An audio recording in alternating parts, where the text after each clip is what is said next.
کسی کی بیٹی کے ساتھ ایسا نہ ہو. میرے حق کے لیے لڑیں سب اور میری آواز بنے.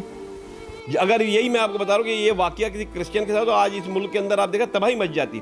اور یہ جو مائنر کا یہ بندہ وہ جو 32 سالہ جس کو کہا گیا ہے وہ اگر پولیس اگر صحیح طریقے سے انویسٹیگیشن کرے تو وہ انٹرنیشنل بچیوں کے مائنرز اغوا کرنے کا ریکٹ کا ایک حصہ ہے. وہ سمجھتا بچی کو دیکھ کے ہی وہ اس مولوی کے خلاف بھی ایف آئی آر کاٹتا اور نومینیٹ وکیل کو بھی کرتا, گواہوں کو بھی کرتا اور اس بندے کو بھی کرتا.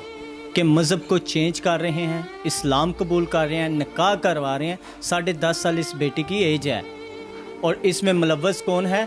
بدنامی کا باعث بن رہا ہے آپ کا نادرہ, بدنامی کا باعث بن رہے ہیں آپ کے وہ مولوی حضرات جنہوں نے اس کم عمر بچی کا زبردستی مذہب چینج کروایا ہے. کوئی اسے تعلیم نہیں دی ہے اور نہ ہی یہ تعلیم ابھی آپ دیکھیں 10 سال ہے. کیا یہ اسلام کے بارے میں حاصل کر سکتی ہے یا اس نے کیا بھی سیکھا ہوگا؟ ہم بدنامی نہیں کر رہے, ہم اپنی بیٹی کے ساتھ کھڑے ہوئے, اپنی بہن کے ساتھ, اور ہم کھڑے رہیں گے. ہم اپنی آواز کو بلند کریں گے. اور یہ تمام میں اپنی مسلم کمیونٹی کے بہن بھائیوں کو ریکویسٹ کرتا ہوں کہ ایسے لوگوں کی روک تھام کے لیے, ایسے واقعات کی روک تھام کے لیے ہمارے ساتھ شانہ بشانہ کھڑے ہوں اور ایسے ملا, ایسے لوگ جو اس طرح کے نکاح زبردستی کروا رہے ہیں ان کے خلاف اپنی آواز کو بلند کریں. اصل بدنامی وہ ہے میرے ملک کی, اصل بدنامی کا باعث وہ بن رہے ہیں. تو بیٹی میرے ساتھ اس وقت موجود ہے, اس سے بات چیت کرتے ہیں. جانتے بیٹا کیا معاملات ہوئے تھے, کس طرح آپ کو کون گھر سے لے کے گیا تھا؟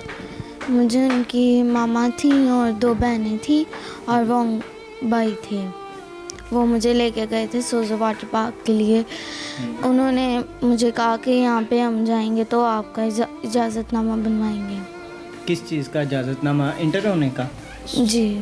تو لیکن اس کے بعد انہوں نے وہ نکاح نامہ اور اسلام قبول کے کاغذ تیار کروا دیے. جی. جتنے دیکھنے والے ہیں بیٹا انہیں آپ کیا کہنا چاہتے ہیں؟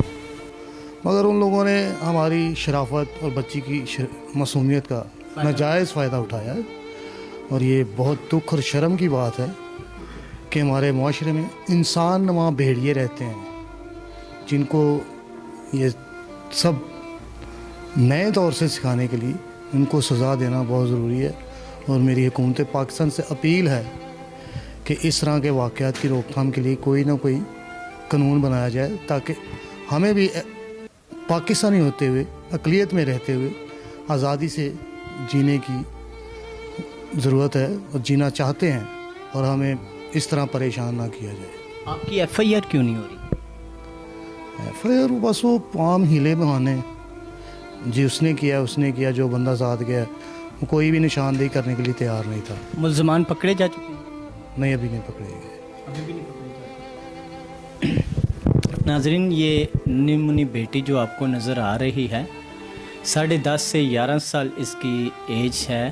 اور اس کیس کے لیے میں تھوڑی سی چیزیں بہت ساری آپ لوگ جان چکے ہیں, میں آپ کو بتانا چاہتا ہوں. ان کے جو مسائل تھے 32 سالہ شخص کے ساتھ اس کم عمر بیٹی کو جس کی ایج 10.5 سال ہے زبردستی اس کا مذہب چینج کروایا گیا ہے, اسلام قبول کروایا گیا ہے, اس سے نکاح کروا دیا گیا ہے. اور میں یہاں کہنا چاہتا ہوں حکومتی نمائندوں کو اور تمام تر ان اداروں کو ریکویسٹ کرنا چاہتا ہوں کہ آپ اب سوئے ہوئے ہیں, آپ کو نظر نہیں آ رہا. تمام تر لوگوں کی آنکھیں بند ہو چکی ہیں کہ کم عمری بچی ہے, 10.5 سال اس کی ایج ہے. کیا اس نے پڑھا ہے یا کیا اس نے دین اسلام کے لیے سیکھ لیا ہے جو اپنی مرضی سے یہ نکاح بھی کر رہی ہے, اسلام بھی قبول کر رہی ہے؟ اور ان مولویوں کی طرف دیکھیں, کیا ان کی اپنی بیٹی ہوتی تو وہ 10 سالہ بیٹی کو اس طرح کے کسی 32 سالہ شخص کے ساتھ اس کی کرتے شادی؟ کبھی بھی نہ کرتے. اب اس کیس سے میری حکومت وقت کو سیکھنا چاہیے. وزیر اعلیٰ مریم نواز صاحبہ, آپ اس بیٹی کی طرف دیکھیں اور اس کا نوٹس لیں جس کے ملزمان ابھی تک گرفتار نہیں ہوئے ہیں. کیوں نہیں ہوئے ہیں؟ اس کی ایف آئی آر جو ہے وہ ٹائم پر درج کیوں نہیں کی گئی ہے؟ ان چیزوں پر غور و خوض کرنے کی ضرورت ہے. اور تمام لوگوں کو میں ریکویسٹ کرتا ہوں کہ اس بیٹی کے حق کے لیے نکلیں, اس بیٹی کے حق کے لیے اپنی آواز کو بلند کریں تاکہ یہ پاکستان کا آخری کیس بنے۔ سلیم اقبال صاحب کی خدمات سے آپ سب واقف ہیں اور اس بیٹی کے کیس کو ڈے 1 سے سلیم صاحب دیکھ رہے ہیں، تو ان سے جانتے ہیں کہ کیا معاملات ہیں جن کی وجہ سے ایف آئی آر لیٹ ہوئی، کیا معاملات ہیں جس کی وجہ سے جو ہے۔ Thank you so much. F I R جو لیٹ درج ہونے کی وجہ ہے وہ یہ تھی کہ چونکہ ایشو سینسٹیو تھا، آپ کو پتہ ہے کہ مذہب کے خلاف ایف آئی آر درج کرنا آسان نہیں ہوتا، ٹال مٹول پولیس کرتی رہی ہے، لیکن جب انہوں نے بچی کو دیکھا تو پھر بعد میں ہم شکر گزار ہیں رمیش سنگھ اروڑا صاحب کے کہ انہوں نے جب مداخلت کی، جب انہوں نے انٹری کی تو پھر اس کے بعد جو ہے ایف آئی آر درج ہوئی۔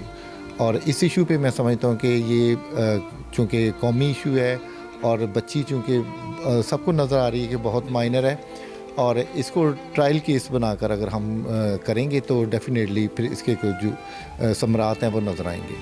ملزمان کی گرفتاری کیوں نہیں عمل میں لا جا رہی؟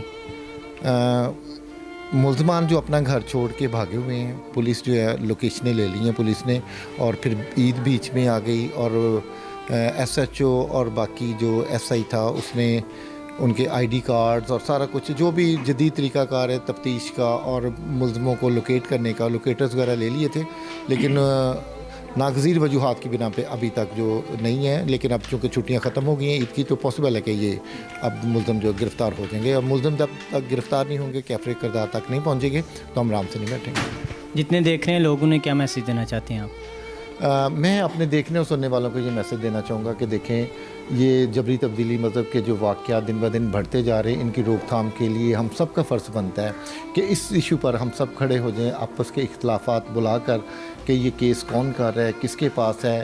ہمارا جو ایجنڈا وہ یہ ہے کہ ہم مل کر آواز اٹھائیں، اور جب ہم مل کر آواز اٹھائیں گے تو اس کا کوئی رزلٹ بھی نکل آئے گا۔ اگر ہم آواز نہیں اٹھائیں گے تو پھر لاشیں جو گھر سے اٹھانے کے لیے آپ تیار رہیں، کیونکہ آج یہ بچی ہے کل میری ہوگی، پھر تیسری بچی کل آپ کی ہوگی۔ ناظرین، بہت خوبصورت سلیم صاحب نے بات کی ہے، اور پہلے دن سے یہ اس فیملی کے